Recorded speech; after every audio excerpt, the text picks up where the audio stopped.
जय हिंद।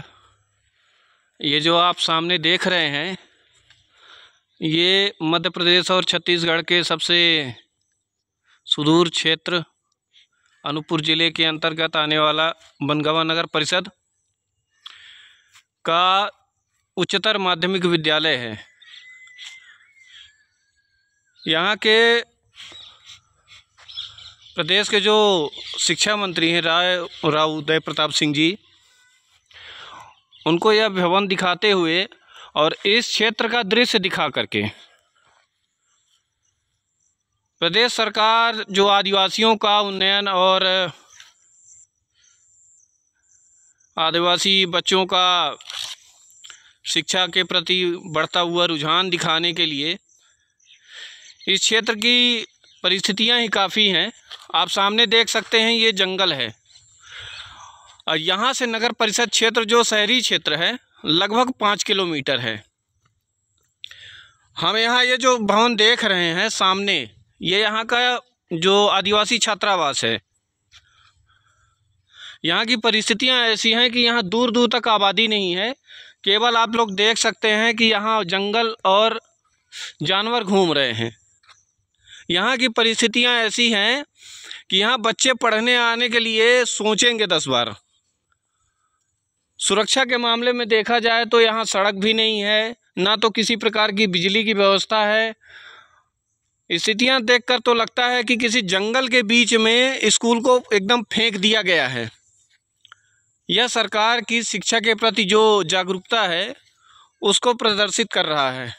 और इसके बिल्कुल पीछे यहाँ का जनजातीय जो महाविद्यालय है, शासकीय महाविद्यालय, ये स्थित है।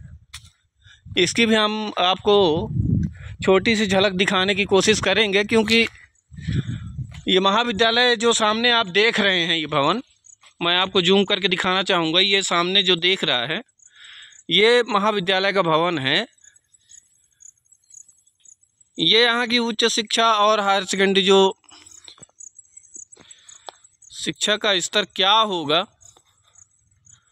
जहाँ मध्य प्रदेश में शराब के ठेकों को घनी आबादी के बीच में रखा जाता है।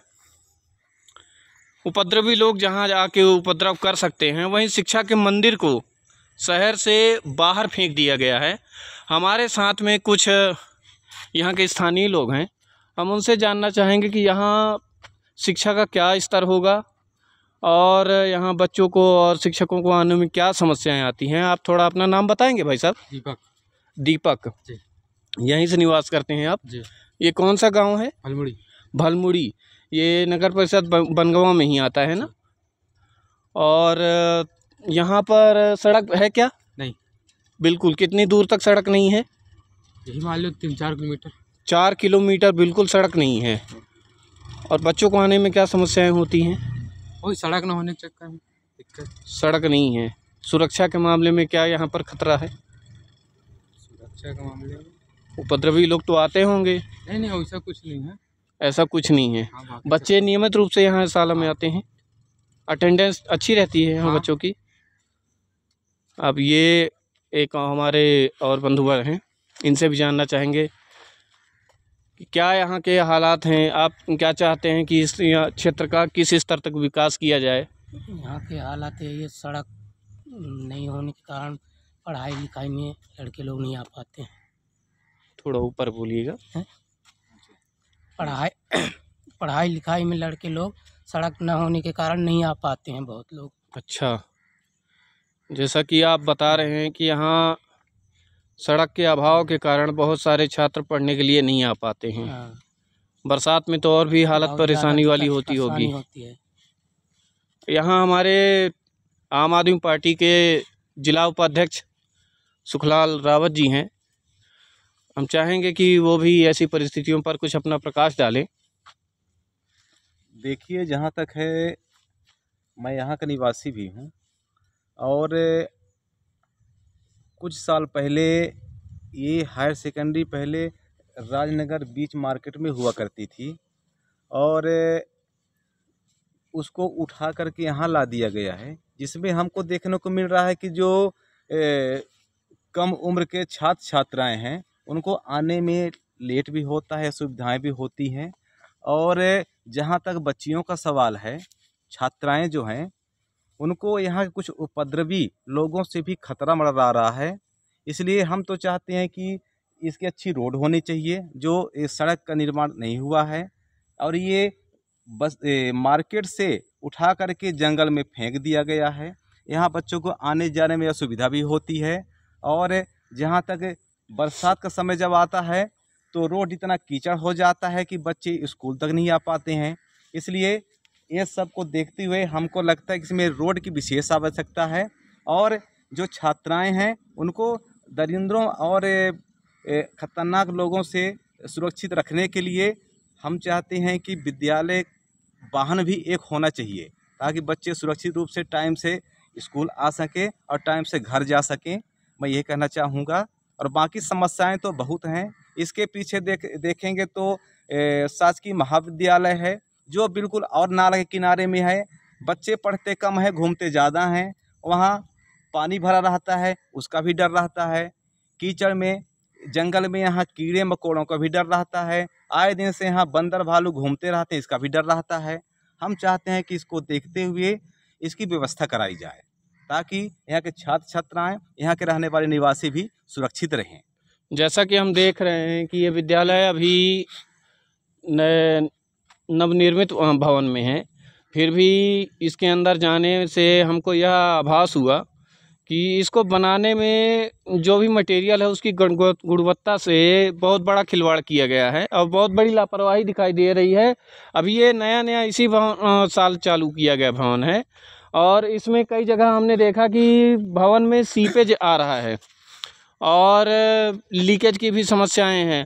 और जैसे भी ये क्वालिटी है, देख रहे हैं आप भवन के, ना तो बाउंड्री वॉल है ना तो सड़क है, आसपास में कहीं बिजली की भी कोई व्यवस्था दिखाई नहीं दे रही है। तो इस पर भी आप लोग कुछ कहना चाहेंगे अगर? जहाँ तक बिजली के बारे में देखा जाए, यहाँ तक अधिकतर ट्राइबल बच्चे रहते हैं। उनके घर में तो आज के दौर पर लालटेन की व्यवस्था भी नहीं हो पाती, तो ये बेचारे लाइट का तो सपना भी नहीं देख सकते हैं। इनको लाइट की ज़रूरत है ताकि बच्चे अच्छे से टाइम से पढ़ लिख सकें।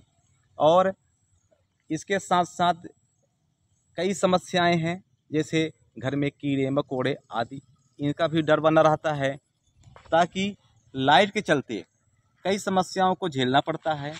यहाँ आए दिन इतना अंधेरा रहता है। हम तो चाहते हैं कि जिस रोड बने, रोड के साथ साथ रोड लाइट भी होना चाहिए, ताकि पब्लिक को चलने के लिए कोई दिक्कत ना हो।